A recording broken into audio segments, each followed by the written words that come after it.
Just us two. Even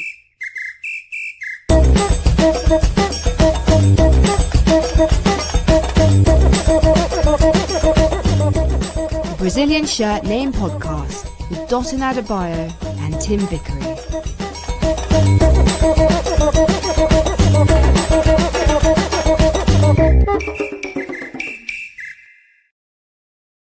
Today, but we have got the chicken tikka Mo Salah, as we call him, his Brazilian shirt name indeed, the African football journalist, Maher Mezahi.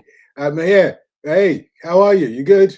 Yeah, I'm very good, Dotun. I told you a few days ago that my wife told me if you're going for 30 days to the AFCON, then I'm gonna go see my parents and friends for 10. She's coming back tomorrow, so there's light at the end of the tunnel. My stuff is packed, and I'm ready to leave in exactly 48 hours. And like I said to you a few days ago when you told me, I think you got the better half of the deal with that one, mate. Yeah, I'll do that any day of the week. However, don't tell your wife that, obviously. But AFCON, yeah, it's upon us. It's kicking off this week, indeed, as we speak, or at least this weekend, if I'm not incorrect. And it goes on for over a month. But it's in the shadow this time around, surely, of the World Cup, and arguably even some extra days in the Champions League. How can it find space? How can it be seen as a strong tournament if it has to basically blow with the winds of change of the FIFA Federation's schedules? We say that, Dotun, but when you look at the sheer numbers in terms of spectatorship, in terms of social media impressions, if that's a metric you want to use, the African Cup of Nations continue to grow and grow and grow and grow, despite there being a more and more congested football calendar. It's done nothing but grow. In the UK, for example, this is going to be shown on the BBC. It's going to be shown on Sky. It's going to be shown on Channel 4 for the very first time. It's going to be televised in 180 countries. When you talk about social media impressions, just specifically from CAF social media, whether it's TikTok and YouTube, they do more than billions of views, more than 5 billion views the last time around. We're talking about more than 6,000 press accreditation applications. I think it's only increasing in use for three different reasons. Number one, I think this specific CAF administration has done a good job of making sure that this tournament is broadcast in as many free-to-air channels and homes as possible. They're not worried about making good deals and getting TV revenue right now. It's more like get the product out, we can capitalize on it later. And the second thing is that because Africa is such a young continent, and social media, usually younger people are more active on social media. This tournament tends to do incredibly well on places like X, places like TikTok, and YouTube as well. So I think it's found its place. It's nestled right comfortably in the middle of the year for many of the European leagues.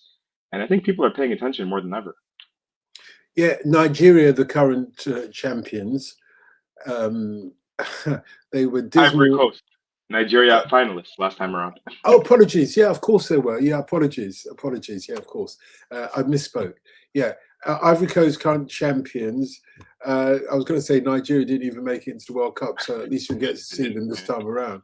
But Ivory Coast, how strong contenders are they for retaining their title? So usually at any AFCON, you can turn your brain off, and if you want to preview the next one, you could say, we have two automatic favorites, hosts and defending champions. This time around, there's a lot more doubt on the defending champions. The hosts remain favorites, clear favorites, but the defending champions. Yes, exactly. The defending champions, people have a lot of questions about. So last time around, they had an incredibly complex and difficult group stage phase before going on to win the tournament. They lost in their third and final match of the group stages 4-0 at home while they're hosting the tournament to Equatorial Guinea. Their coach quits on the team after that third group match, despite them not being officially eliminated. They hired the assistant coach, Emrys Faye, who's Ivorian. He ends up, they managed to squeak through as one of the fourth best placed third place finish in the group stages. They managed to win one round of 16 match, quarterfinal match, gain a little bit of momentum, players get fit, and somehow, some way, they cobbled together an AFCON winning campaign. It was a thing of dreams. Since then, they've qualified for the World Cup, and they've done it without conceding a single goal. One of two teams in Africa that went 10 games without conceding a single goal, the other being Tunisia.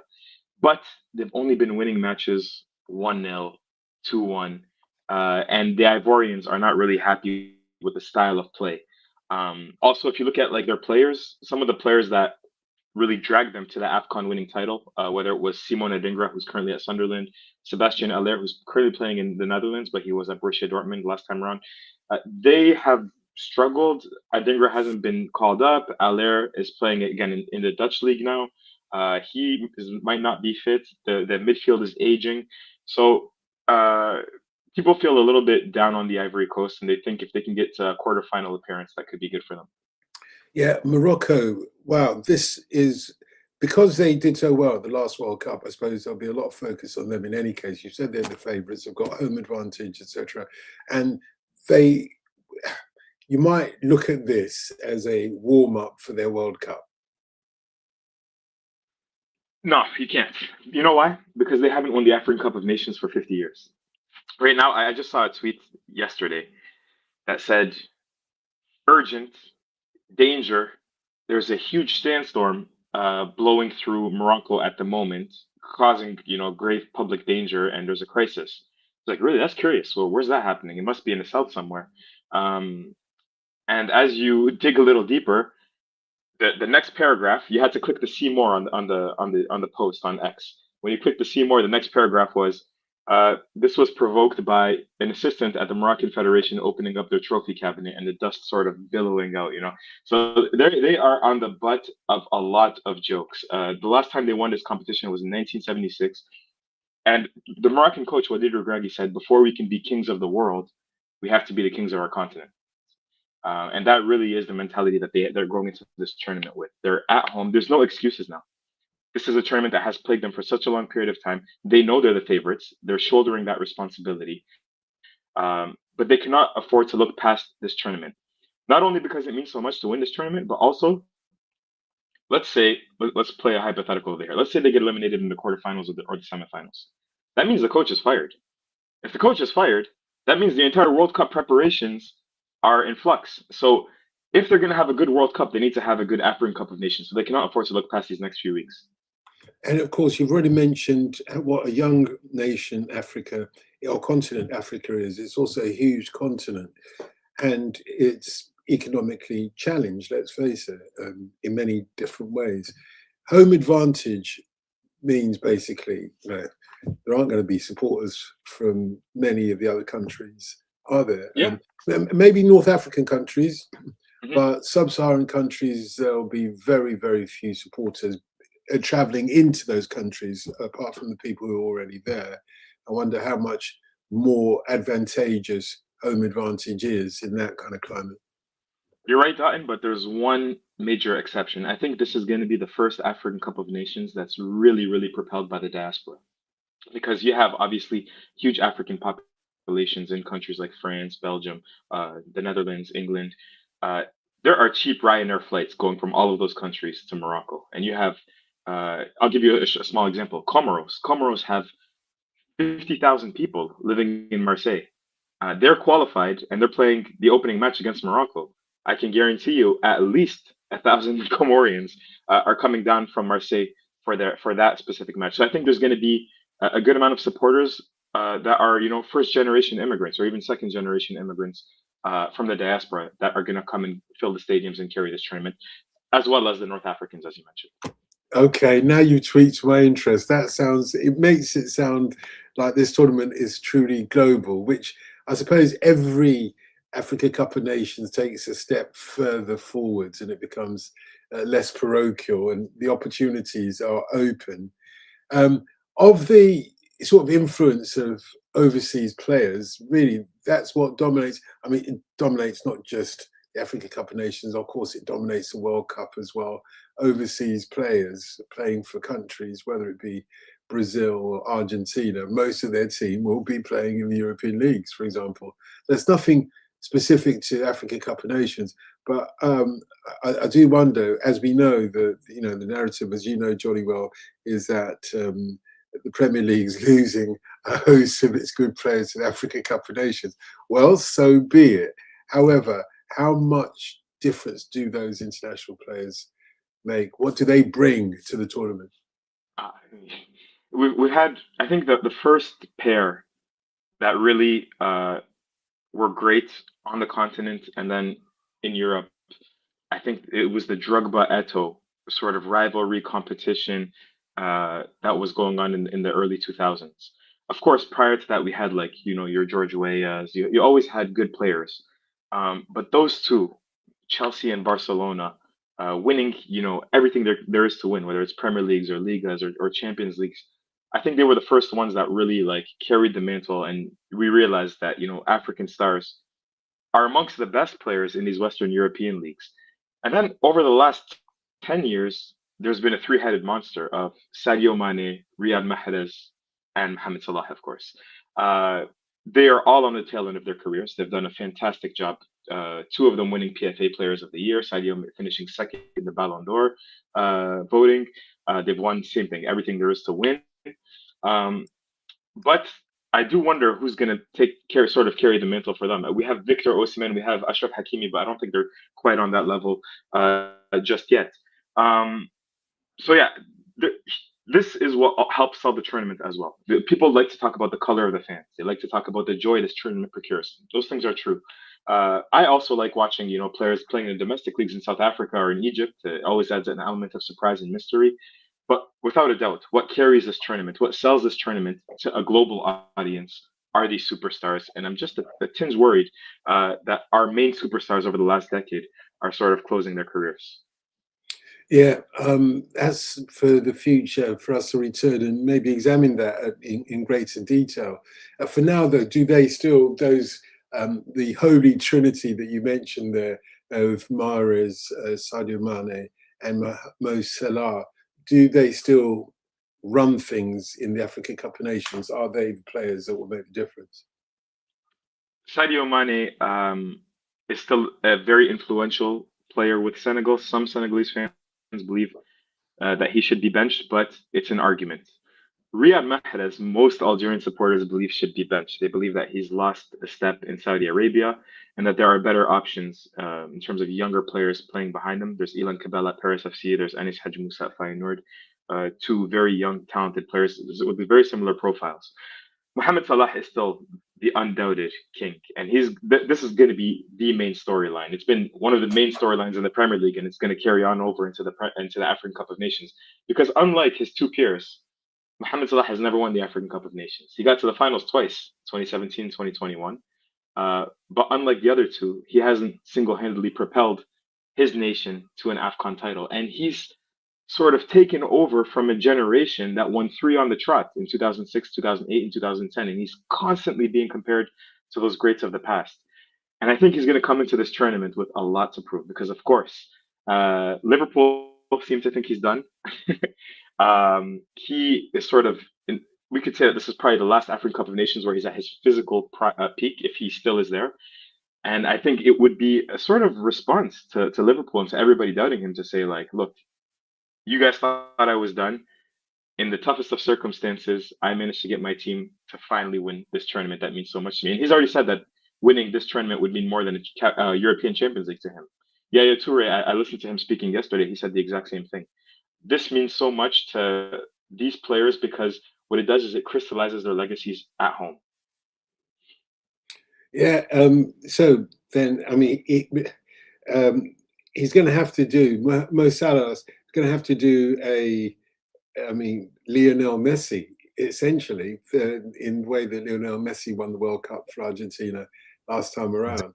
He's literally going to have to do that. He's going to have to not just be the leader, but he's going to have to show some magic on that pitch, that people maybe thought he had back in the day, but thought he might have lost. He needs to outrun everybody rather than be caught up by defenders, amongst other things. Has he got the wherewithal, or have the other teams lack the ability to stop him from being effective? It's a very good question. I think it's probably like one of the main questions that we're tussling with. The two times he got to the final prior, Once was under an Argentinian coach named Hector Cooper. The other one was under the former Sir Alex Ferguson assistant, Carlos Queiroz. Both of those managers are very pragmatic, if not defensive, as I'm trying to get this glare off the camera, but whatever. You guys are going to have to deal with it. And so the team was almost cut in half, where they were really defending and just hitting teams on the counter attack with Mo Salah's pace. And then they would push teams to 0-0 draws in the knockout stages and win penalty shootouts. They were very gritty, and it wasn't the sort of free-flowing football that we were used to seeing from Egypt in the late 2000s. That said, I think under this current coach, they're going to try to play differently. They're going to try to play an attacking brand of football. And he's surrounded by better quality players in attack, whether it's Omar Marmoush from Manchester City, Trezeguet, former Aston Villa winger, who's currently playing at Al Ahly. But they also have a player that I don't think many people know is Ibrahim Adel.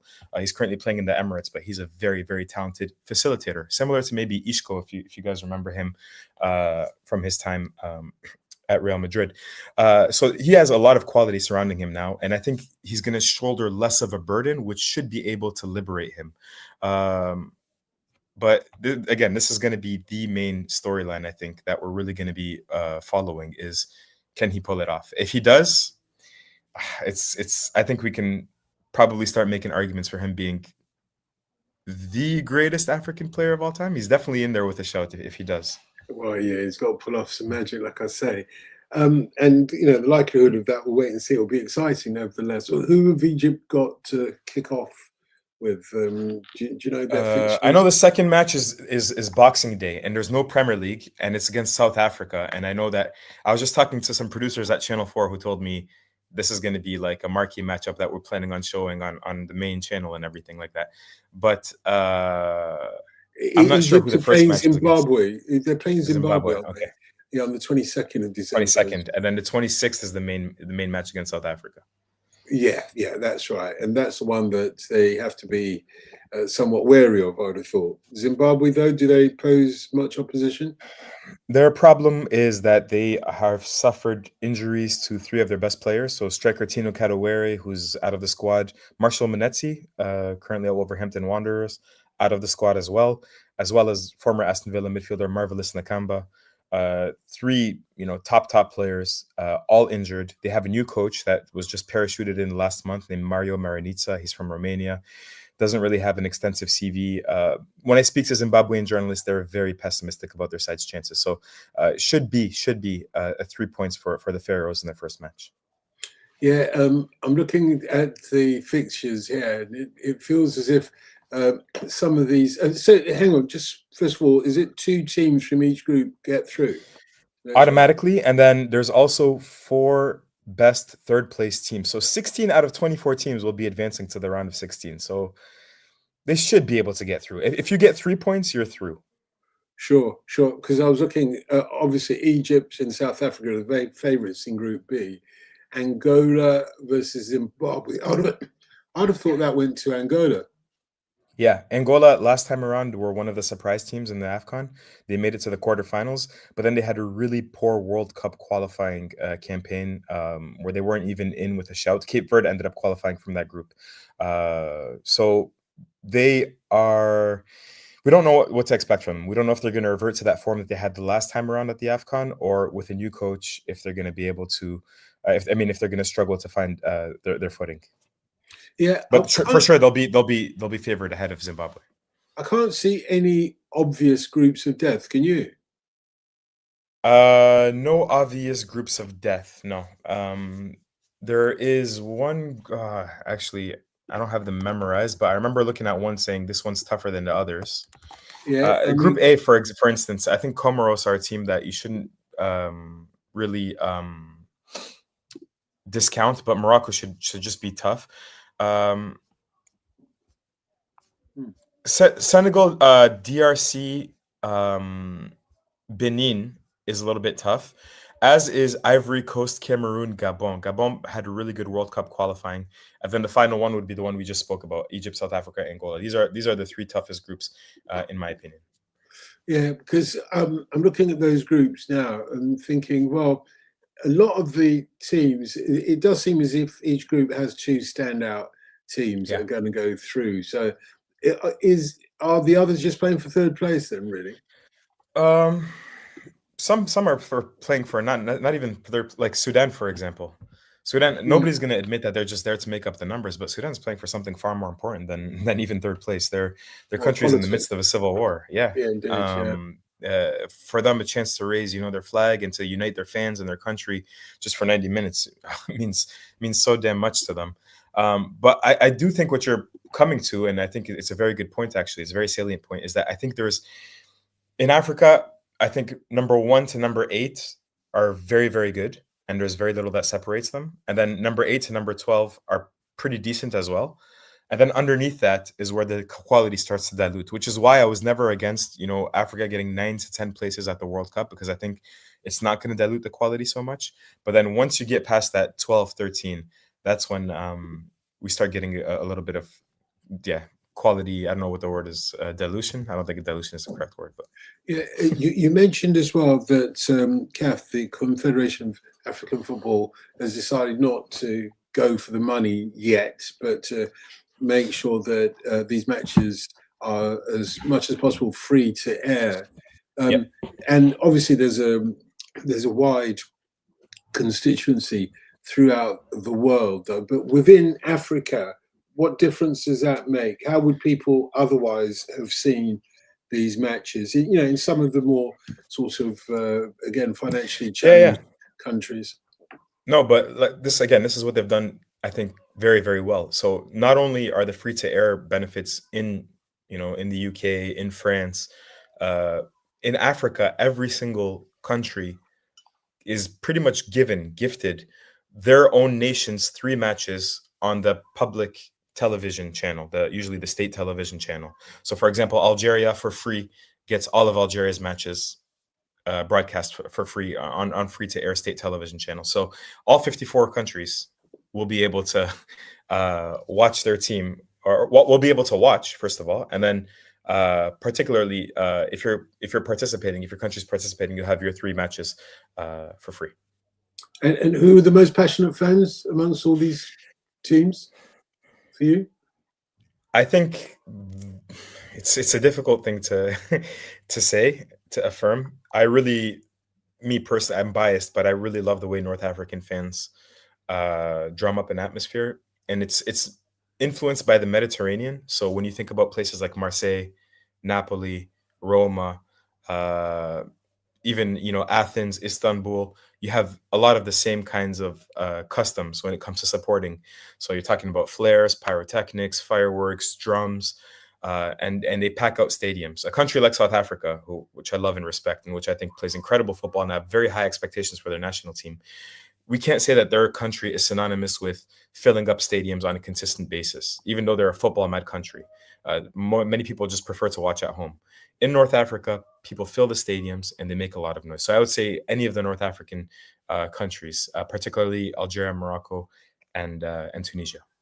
Yeah, to be fair, South Africa is known for its vuvuzelas, which Mark Gleason actually did a great job of reporting on. I think he said that before 2010, the vuvuzelas were never used in South Africa, and that people thought it was something that was traditional and something that was innate to sort of South African football culture.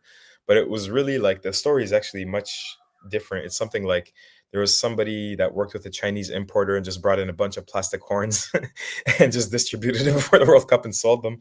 And it's now sort of become synonymous with South African football, but it was never really the case 30, 40 years ago. There are so many stories around the African teams, and for the neutral observer who may be swayed by the background, the history of, as we are swayed by the background of, or the history of the Africa Cup of Nations itself, because it's a 35th tournament this time around, I think. But there will be people who are swayed by the history or the anecdotes from one team or another. Which are the teams that could get us neutrals following them, if you like, the perhaps non-controversial teams, which is the underdog. We need a good underdog to support then. I mean, apart from who did you mention before who's going to get spanked? I think Sudan. I didn't say spanked. I said they were playing for something else. It was an euphemism, right? Fair enough. Apologies. In my head, it was just like, okay, they're going to get no, but Sudan is a case in point, and it's not the first time. It's not unusual for African teams and indeed teams in South America and elsewhere in the world to play for something greater than just 3 points at the end of the day. You know, can it bring their country together? A victory like this, I imagine it would go a long way to bring about at least a talk of a ceasefire. Talks about talks. You know, I don't know. I would never presume that like football could bring about a ceasefire. It's happened before on the African continent, but for a country like Sudan, what fans told me when I was in Qatar just 2 weeks ago, and they were competing in the Arab Cup. What fans told me was that it's the only time over the last, two and a half years where everybody just stops and watches and is doing the same thing, in the country. They're watching football and they're united and they're rooting for the same team, in a country that's split into two, they're rooting for the same team. So, somebody told me football is the only thing that unites all ethnicities and all tribes in Sudan. So, it's not just a nice thing to say. It's not just a journalistic narrative. It's absolutely the truth for sure. But besides them, if we talk about underdogs, who else but the Comoros and archipelago? Yeah, well, I can't say either. Don't worry. Archipelago, I think, is the one. Yeah, archipelago. Yeah, archipelago. Yeah. 800,000 people. So they are absolutely, one of the smaller nations that are competing, and they have the diaspora element where 3/4 of their team is going to be born and raised in France, playing usually in the lower leagues in France, in the second division and third division. And it's a national team that's sort of propped up by, the kids of these immigrants that went to go on and live, make a better life for themselves, usually very working class jobs in the suburbs of Marseille. And these kids end up playing football and they're good enough. They're not good enough to play for France. They're not good enough to make Comoros an African footballing powerhouse, but they're good enough to get them to a 24-team African Cup of Nations. And they have a really cool nickname, the coelacanths, which is a prehistoric fish found only off the coast of Comoros. Actually, they thought this fish was extinct like 500 years, and it only reappeared very recently. So they're very proud of that, and it's like it's also a unique culture because they have mix of the Indian Ocean and South Asia sort of, as well as East Africa and they're islanders. So I really like Comoros and they're dear to my heart. And so they're always fun to root for. I think you've done a good job of selling Comoros. Which other African teams have got funny nicknames? Because you've got the mighty Super Eagles, obviously, and you've got the indomitable Lions and the Elephants. Côte d'Ivoire, the Elephants, aren't they? Yeah, exactly. Yeah, the Indomitable Lions, I learned, was a newspaper competition. So that they did in Cameroon ahead of the 1972 AFCON when they were hosting it. And that was chosen as the best name. It was democratically voted on. I like Angola's black antelopes. It's actually not an antelope. It's Palancas negras. I think it's a special kind of antelope that's pretty big. And apparently this animal is only found in Angola. And one thing that I learned, again, just the last 2 days is that it's never been put in a zoo. It's protected in Angola. It's never been displayed in a zoo, and it's a very resilient animal. So that I thought that was pretty cool. Algeria is the phoenix, which is like this minute pocket-sized fox that you can only find in the Sahara Desert as well. I love the nicknames in Africa because besides the cool animals, you also have usually an adjective, which is rare in football. You don't have like indomitable lions, I don't know, super eagles. It's that adjective I think really sets it apart. And on one of them, there's only one national team that has a Pan-African nickname, which is the Ghana Black Stars. Black Stars, of course, because there's a black star in their flag, but that black star from their flag comes from Marcus Garvey and the Black Star shipping line, and it's an ode to him that Dr. Kwame Nkrumah sort of instilled into Ghanaian culture. So I love that nickname as well because it's a nickname not just for Ghana but for all of Africa. Yeah, I totally agree with you on that point. the Cup of Nations itself, though, it's got its mascot, and its mascot's name is Assad. Which That's means rather. lion in Arabic. It's Oh, classical it does Arabic mean means lion. lion. Yeah, Oh, so right. I thought it was an unfortunate, reference to Bashar. my political. Well, yeah, you just think, come on, man, why Assad? Yeah, And it is a lion. It is a lion, yeah, like yeah. World Cup Willie. They're named But the Atlas Lions. They're named the Atlas yeah, Lions. So Atlas is a mountain range in Morocco that stretches actually into Algeria, and yeah. there used to be lions in North Africa before they were all hunted to extinction. So Yeah, well, it would be a sad day if Assad doesn't roar like a lion. Yeah, puns and jokes aside. So far though, we've got Morocco to be the favourites. Anybody else in contention apart from Morocco? Morocco are 1A, Senegal are 1B. Senegal, I think, have maybe a top 10 roster in world football. Even their goalkeepers. Usually, you have one decent goalkeeper, and then you have a second and a third goalkeeper in Africa. That's usually playing in the domestic league or a second or third goalkeeper in some lower league in Europe. All three of their goalkeepers are big names and starters in top 5 European leagues. So player 1 to player 26 in Senegal are quality. They have quality and depth, which sets them apart. I think they have a better squad than Morocco, but Morocco are obviously hosting the competition and they have the momentum as well. They're playing at home. I mentioned this a few days ago. Morocco are the only country that compete. My friend told me they competed in every single FIFA competition, under 17, under 20, women's competitions, every single one that FIFA hosted this calendar year, except for beach soccer. So, I mean, that just tells you everything you need to know. They've been incredibly competitive at all levels in all categories. So Morocco and Senegal are definitely 1A, 1B. And then underneath, you can have like a second category of contenders, which could be usually you lean towards the North Africans when it's a North African hosting. So you could put maybe Egypt and Algeria in there. We can put the reigning champions, Ivory Coast, just for shits and giggles. And then maybe even you never want to discount a country like Cameroon, which is going through an incredible amount of governing turmoil from the federation level.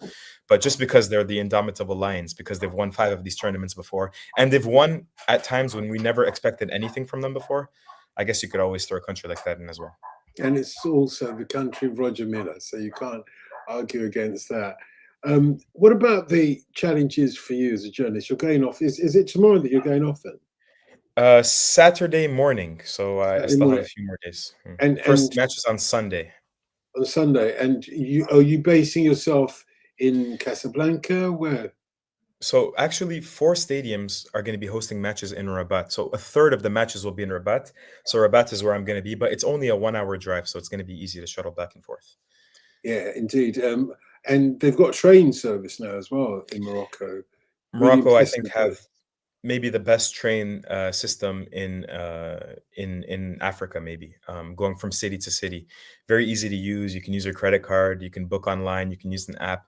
It's really, really convenient, and it's very, very affordable as well. So not only affordable, budget airlines flying in, but also affordable train transport as well. It's amazing because it's a new transport service. It's a new train service.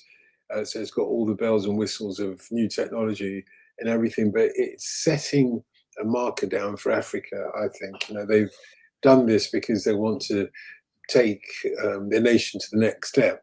Football's a part of that, but also economically, 100%. To take their nation to the next step. In which case, if you're inviting tourists to come, for example, you do need a system for tourists to be able to get around and feel safe, etc. So I'm looking forward to that one for the World Cup. But you, the next World Cup, that is, you on Monday when I was speaking to you, you were very dismissive of the World Cup, which since we've spoken, they've dropped the prices, the phenomenal prices they were charging. You can now get some tickets for about 45 quid, which, let's face it, that's as good as you're going to get. But it seems like you're going to have to jump through hoops to get those.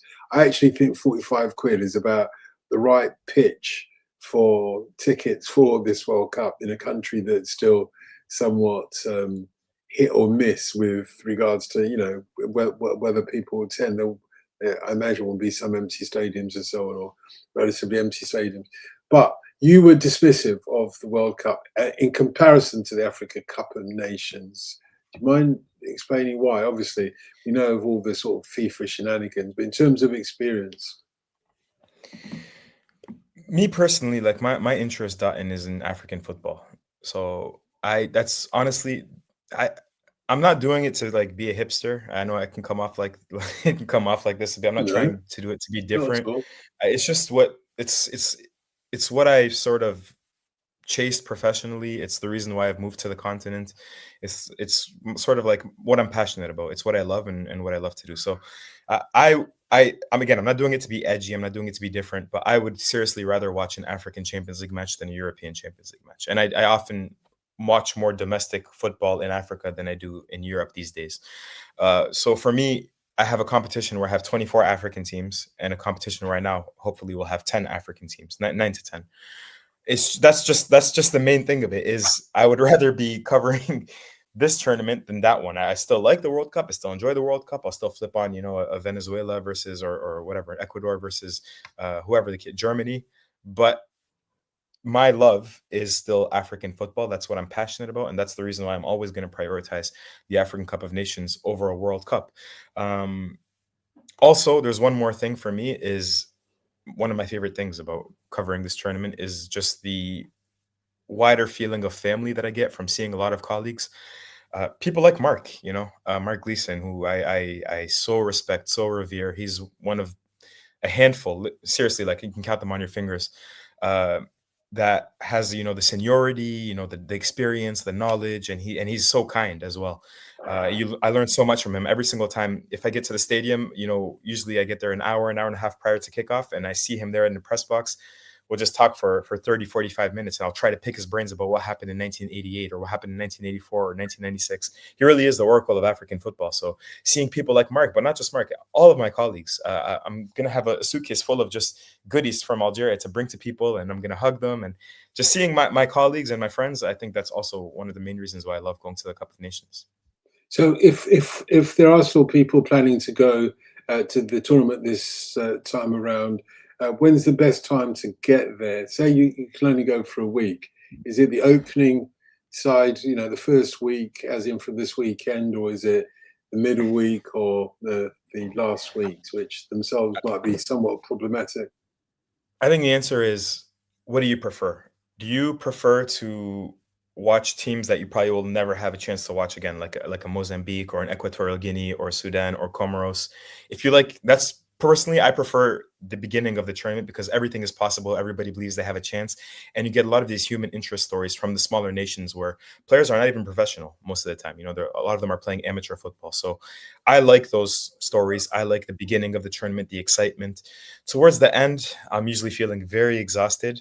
Access is very restricted because all the journalists are now focused on 2 teams or 4 teams or 8 teams. Um, but that feeling also of it's the semifinal, it's the final, this is the big stage, the country's gonna party if they win.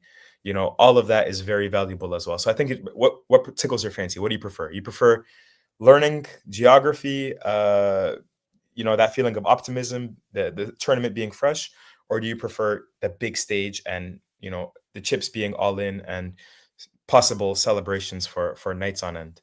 Is there a market for the earlier stages in terms of journalism? Because obviously the European journalists will descend on Mhm. the final week for the semi-final and the final. That's where their stories are. They might give a nod to the opening ceremonies, but beyond that, they're not going to be there really for all those middle stages, are there? Is there a market? Is there a global market for the stories from the earlier stages? Usually, I find that most of my work is done within the first 2 weeks, actually, because as you mentioned, people will send their own teams over starting from the quarterfinals or the semifinals, particularly if there's, Mo Salah is playing or Morocco, the hosts, are going to be in it. Most of my work is done, preview stage and then group stages.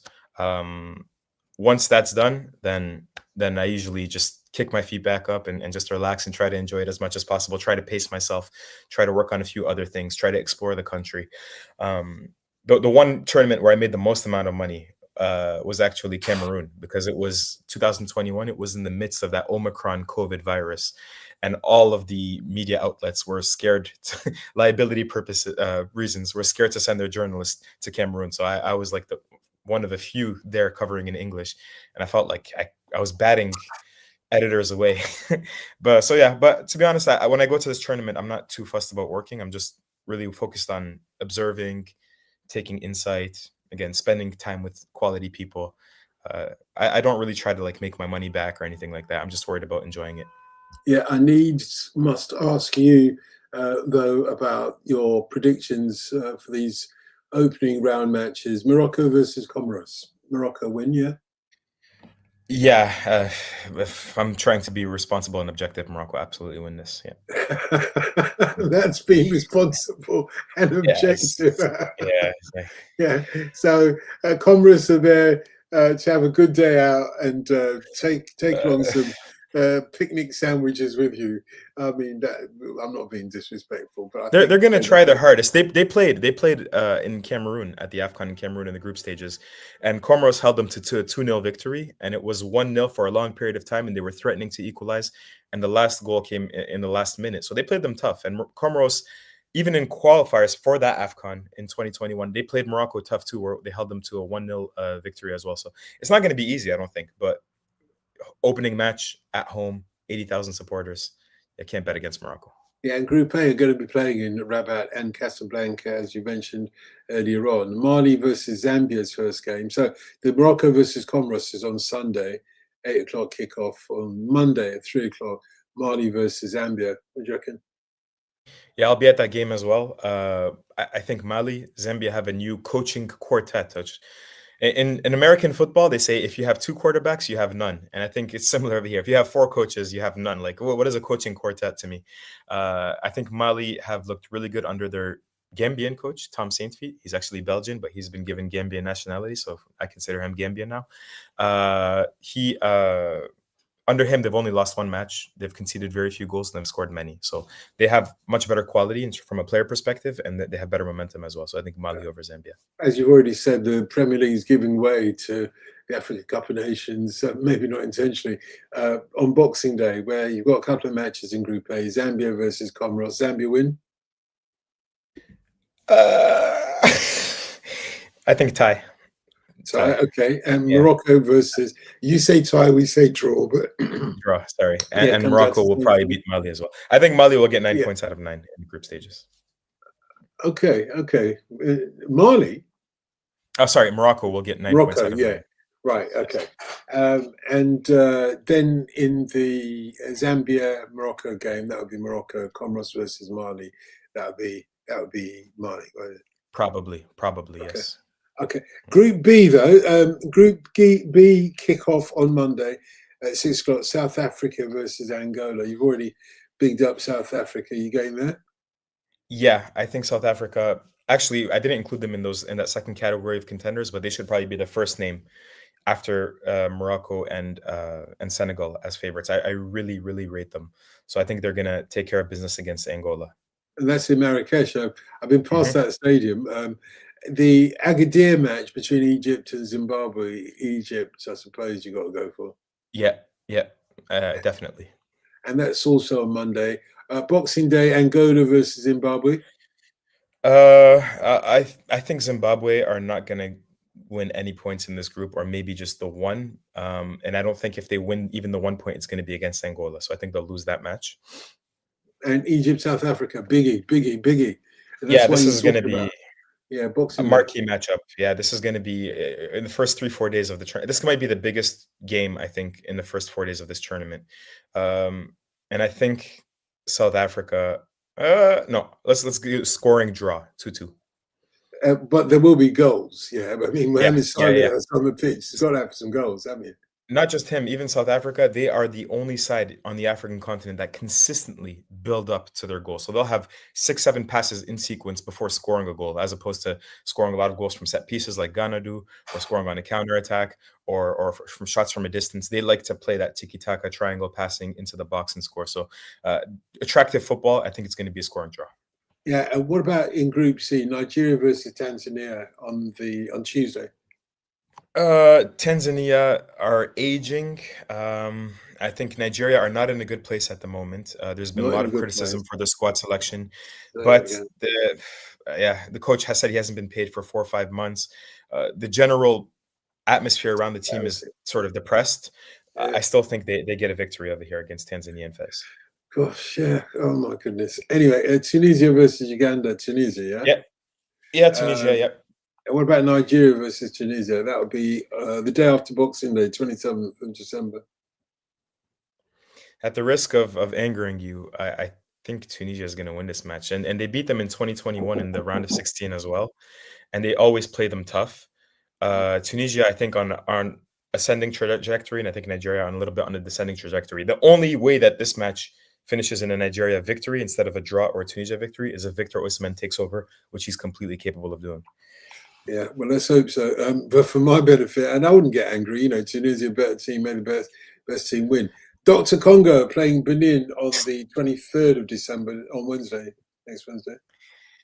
Good, really good game, underrated game. Benin pushed South Africa and Nigeria far in World Cup qualifying.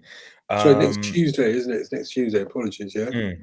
Indeed, so Benin, indeed. Yeah, Benin. No. I like Dr. Congo. Dr. Congo are they finished third. They finished fourth last AFCON, and they've been very consistent since then. And they've done a great job of recruiting from the diaspora recently. Aaron Wan-Bissaka, Axel Tuanzebe, 2 Premier League players, but also a lot of players from Belgium as well. So give me the Congo.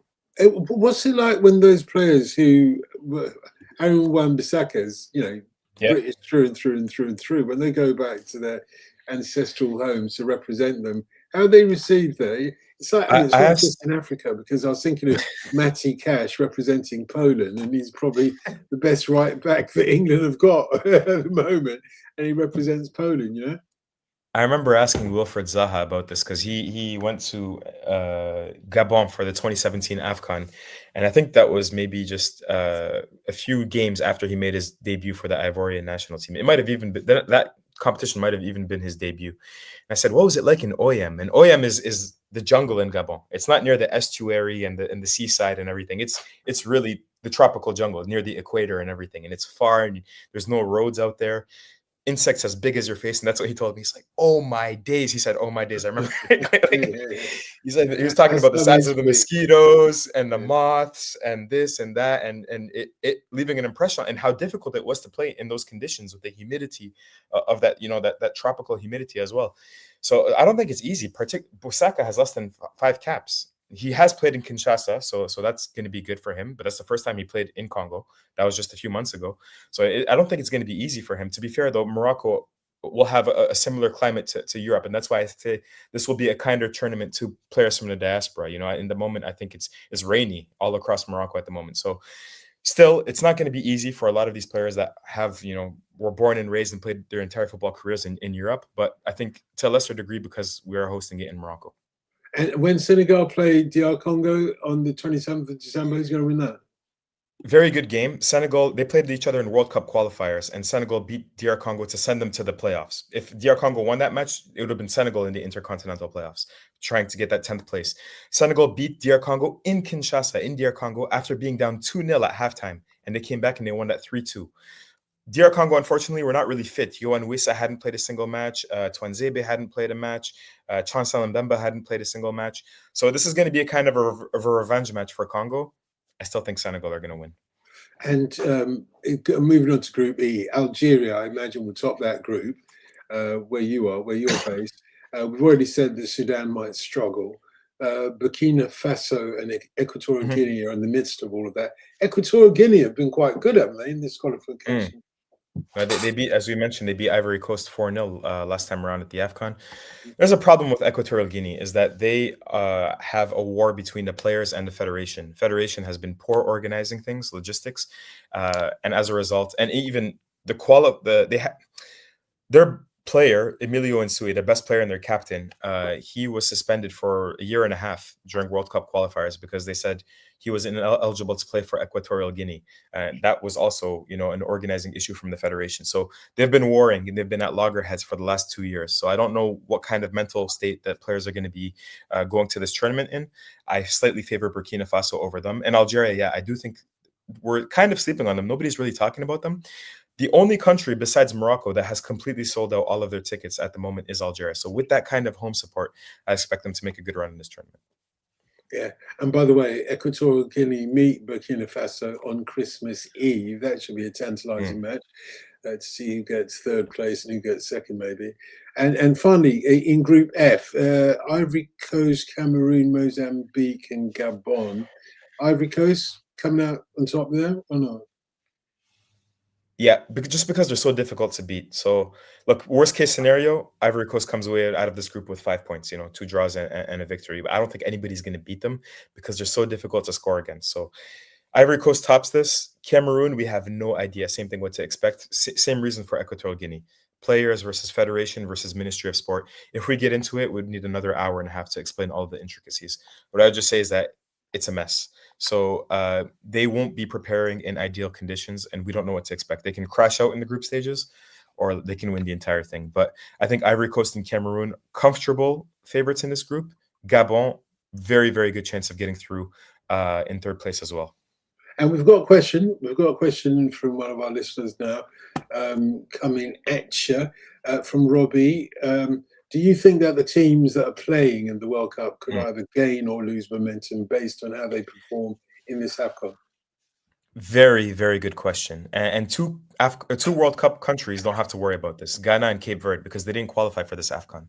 So as soon as they qualified for the World Cup, they could, like everybody else, say, okay, you know what? Now we're focusing for the next 6-7 months. We don't have to worry about a poor result in the AFCON completely jeopardizing our World Cup preparations. So let's take Morocco.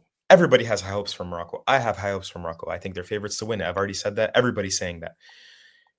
Yesterday, I was talking to a Moroccan journalist, one of the best. I said, what's a result that would be so insufficient that they would fire their coach ahead of the World Cup? The same coach that took them to the semifinals of last World Cup.